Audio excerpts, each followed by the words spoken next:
In this video, we'll create a simple color picker using JavaFX. So to create a JavaFX project, click on File, New, Other, and then from under JavaFX, choose JavaFX project, and then give your project a name. So call it color picker. Click on Next. Click on Libraries because we want to associate this with the JavaFX user library. I've given it the name JavaFX, so just when you've created a library, make sure you associate it with the project. Then click on Finish. Let's just make sure that it actually works. Yeah. Now I'm just going to rename this class, and I'll call this instead of the main, let's call this color picker app. Finish. I'm going to open it and expand it, and then I'm going to get rid of some code, and yeah. And then what I'm going to do is I've gotten some comments that I've prepared beforehand. Just paste them in, and we'll also be creating a method to handle the event, and that's the main method here.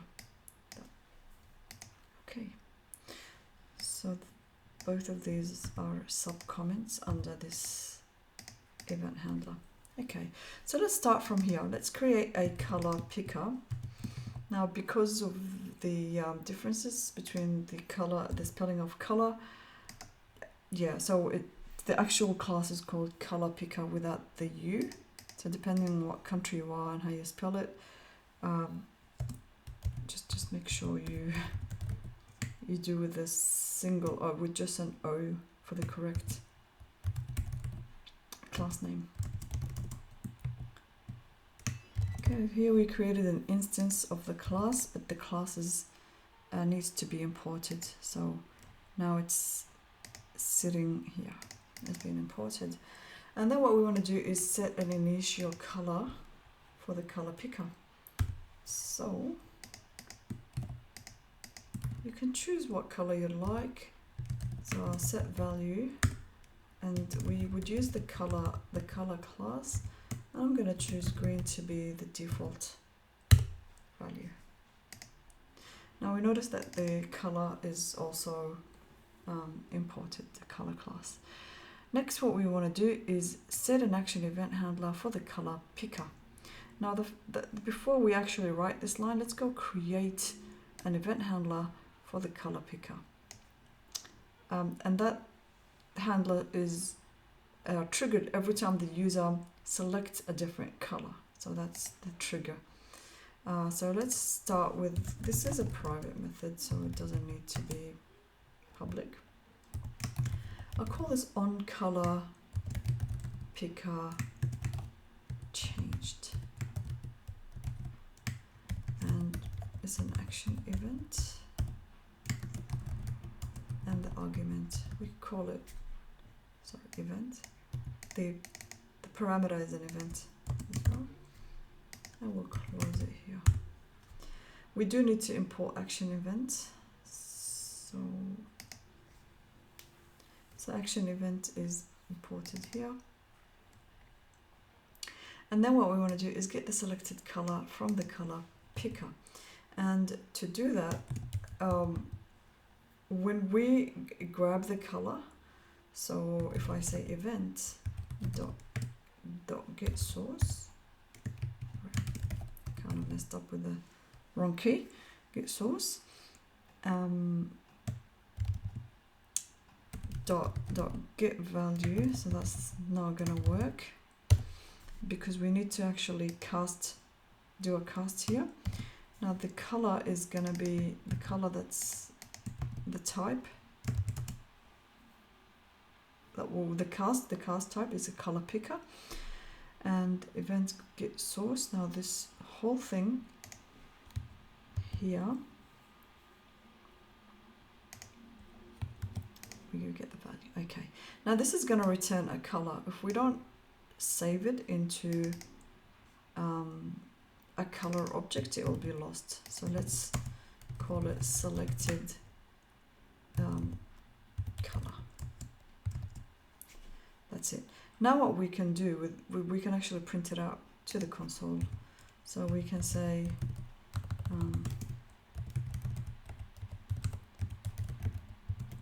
dot print line. This is just for us, it's not necessary, but it's good to see what's happening. And that selected color. Okay, so at this point, and the main class doesn't need, the main method doesn't need to change, but at this point we've actually wrote an event handler that deals with the change, the color change whenever the user wants to change the color. So what we'll do now is we'll use a shorthand way of specifying the method to be used. In this case, it's the event handler. So to do that, what we'll say is, we'll say color picker. What would we call it? We called it this. Color picker dot set on action. And now we'll use the method reference in Java to call this method. So that's a shorter way than a lambda expression. Okay, so once we've actually done that, now we can create this tag pane as a root layout. So let's do that. And we'll call it root. Next, we want to add the color picker to our root. So let's just import the right classes here. Okay, got it. What we'll say is we'll say root dot get children dot add the color picker. That's pretty much it. Next, we want to create the scene with the root layout. So we'll use the scene class. We'll give it a name. For the new scene, so the scene's been imported. We can add the root and then the dimensions. So let's go with 300 by 300 and see what we can change that later if we don't like the width and the height. Next, we want to set the stage title. Stage is being passed here as an argument parameter, and we say set title. It's called a color. This would be the name that appears on the top when you launch the application. Next, we set the scene using set scene method, and last we show the stage using the show method. Pretty much it. Okay, so looks okay so far. We don't need that border pane because that's the default that came with the initial project creation. Now let's just run it and see how this looks like.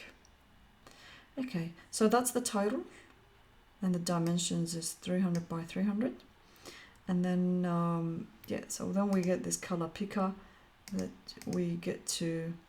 So that's the part here where we've actually printed out to the console. You can choose different colors. If you choose a color from, not the custom, I don't know what these colors are, the primary colors, or yeah, so if it's anything else, it will give you actually the hexadecimal representation of it, which is the RGB. Yeah, so we notice as well, one thing though is say this color is a bit slightly different. So the same code is there, the ending is slightly different. Now this format here is used by JavaFX and many programming languages, and the last two characters here, in this case FF, typically represents the alpha channel, which is responsible for transparency, whereas the code that we see here is a hexadecimal representation of the RGB values without the alpha channel. So if we click on custom color, you can actually look at other ways of representing, other values for the color, like the hue, saturation, and the brightness. You can look at the RGB value and the web value, which is the hexadecimal representation that we see on the label or the icon here, the menu. Yeah, so you can even choose to use or save a color that you like. Let's just say that we like this pink color, or we can save it, and the next time we'll look into our menu, we can see that the color is being saved. Yeah, but of course, if we stop the application and we run it again,